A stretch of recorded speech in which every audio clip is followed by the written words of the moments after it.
I'm here at Sunnydale Farm Caravan and Camping Park, which is located just outside Southampton, and it's pretty close to Portsmouth too. So you're ideally placed for the ferry ports. Today we're going to be looking at taking your caravan abroad and enjoying a sunny break. But before you go, there's some things you need to know. So we're going to be looking at essential kit and covering lots of useful information. The location of Sunnydale Farm couldn't be better. Just 5 minutes drive off junction 8 of the M27 and you're there. And it's well signposted too, so you shouldn't get lost. Once you arrive, you'll find access to the pitches is easy, and with plenty of hard standing pitches, it's a busy site in all weathers.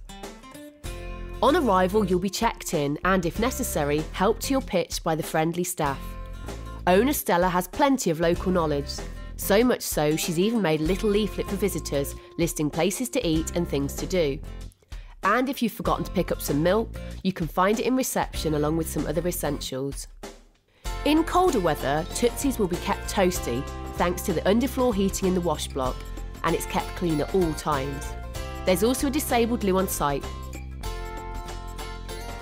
If you're heading off for the ferry in the morning and forgotten to wash your bikini, don't worry. The laundry room offers both washing machines and dryers, and like the wash block, is spotless. Plus there's some information on things to do if you get bored of watching the spin cycle. Got an early ferry to catch? Let the friendly cockerel wake you gently. I'm not sure you can set him like an alarm clock though.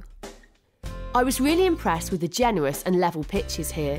There's plenty of space for even the larger outfits, and because it's a busy site all year, there'll be someone to help you back onto the pitch if you need a little help.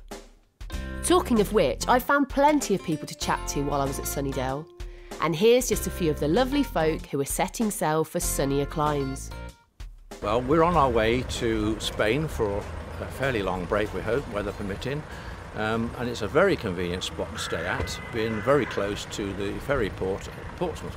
It's convenient, it's nice and flat, and really it's a really... Hard standings. Yeah, got nice hard standings, and I think probably in the summer it'll be a really nice site. This is the first time with a caravan. We have holidayed abroad in a motorhome quite extensively in past years, but we've now, I suppose, upgraded to a caravan to give us the flexibility when we're on site, so we have a car to use, which you can't, of course, with a motorhome. Well, we're staying here because it's so convenient for the port. There's nice owners and good facilities, and it's just off the motorway, which is great. Yeah, we're off to south of Spain, Almeria. We've been going over to Portugal particularly for about 7 or 8 years, and last year we went to La Manga. This year we're going further south for better weather, obviously. This particular site is very handy for the ferry port in Portsmouth, and we've come a long way from Cumbria, and we needed an overnight stop. I know very little about the site other than just last night. We got here about 3 o'clock yesterday afternoon. Didn't have a chance much to look around, but the facilities are brilliant. I did use the toilet facilities, and the showers and all that are excellent.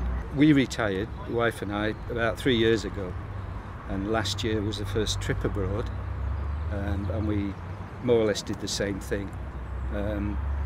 3 months down in Spain at this time of year to get away from this horrendous weather. Hopefully, a bit of sunshine. Here's some essential kit for travel abroad. So we have warning triangle, high-vis vest, breathalyzer, spare bulb kit, and of course it's sensible to have a first aid kit. But it's worth noting that different countries have different legal requirements, so you should always check before you travel. And a great source of free information is the Foreign Office website. In terms of documents, you'll of course need your passport, and it's worth noting that even babies need their own. You'll also need to make sure that every member of your party has a European health insurance card.